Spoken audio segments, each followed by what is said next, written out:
A Scarecrow's Secret, written by Lila-Ann, illustrated by Sanji Parvin.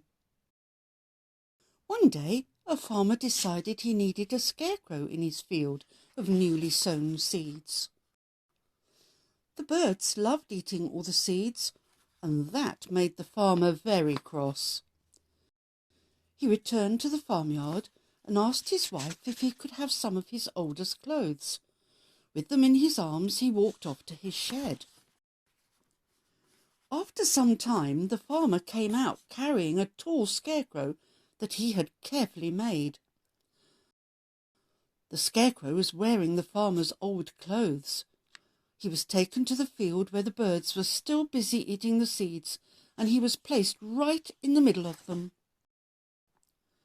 The birds were very startled and didn't like the look of the scarecrow. "This will sort you out," shouted the farmer angrily, and they all flew away. The farmer happily returned to his farm, leaving the scarecrow all alone in the field.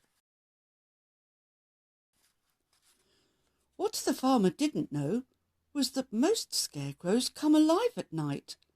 They have names, can talk, walk, sing, and dance. The farmer's scarecrow was called Stick, and Stick had a secret. He could sing, but he didn't want anyone to know because he thought he wasn't good enough. One night, Fig Fox, who lived in the woods, was out for a walk. He heard beautiful singing coming from a nearby field. Fig ran to the field and saw it was a scarecrow singing. "That scarecrow has the most beautiful voice I have ever heard," he thought. Fig waited for Stick to finish his song. "That was wonderful," he said. "Please will you sing another song for me?" Stick loved singing, but it was his secret. Fig begged him to sing again. Stick hoped if he did, the fox would help keep his secret and not tell anyone at all. But Fig loved Stick's singing so much, he said that tomorrow night he would bring some of his friends to hear the songs. The scarecrow realized it could no longer be a secret, and he felt very nervous. The next day, poor Stick became very worried. What if Fig's friends didn't like his singing? His secret was about to be shared. As day turned into night and the stars twinkled brightly in the sky, Stick nervously waited for Fig and his friends to arrive. Suddenly he could hear a lot of chattering. Into the field came Fig and his sister Felicity with Bob and Bren Badger.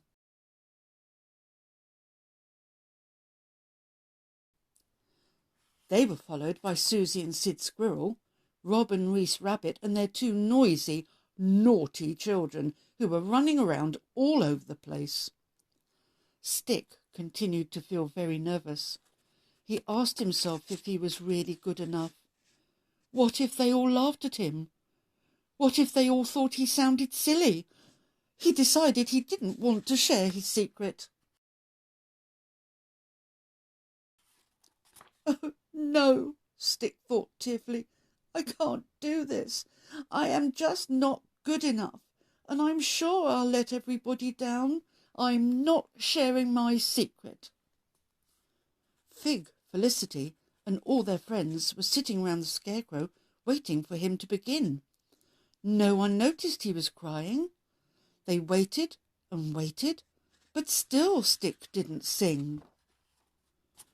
Bob and Bren Badger looked at each other, and then they nudged Fig. "Can't you find out what's happening?" they asked. "He is very quiet." Fig spoke to Stick and asked him why he wasn't singing. Stick told Fig he felt really worried that he wasn't good enough to sing in front of others, and that was why he had kept his singing a secret.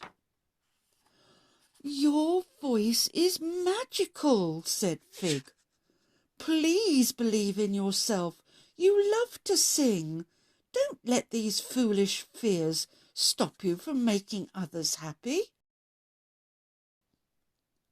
Stick thought about the wise and kind words from his friend. He decided he would share his secret after all. He took a deep breath, closed his eyes, and began to sing. Everyone, including the 2 naughty rabbit children, went quiet, and they were spellbound with the beautiful, pure notes as Stick continued to sing with all of his heart. No one moved. When Stick had sung the last note, all was quiet and still. "Oh no," he thought, "I must have been awful." Just then all the animals stood up, cheering with delight, calling for more. Stick was so happy. After he had sung lots more songs for them, the animals started to go home. Fig spoke solemnly to Stick. "You must promise me you will never doubt yourself again. This must not be a secret any longer."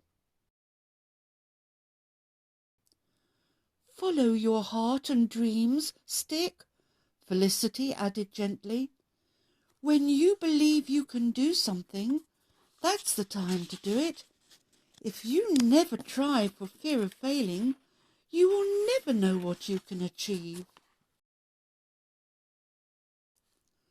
Stick listened to his kind friends. Animals came from far and wide to hear his beautiful singing. He was so glad he had found the courage to share his secret after all. Come back to Lulu's for more story time.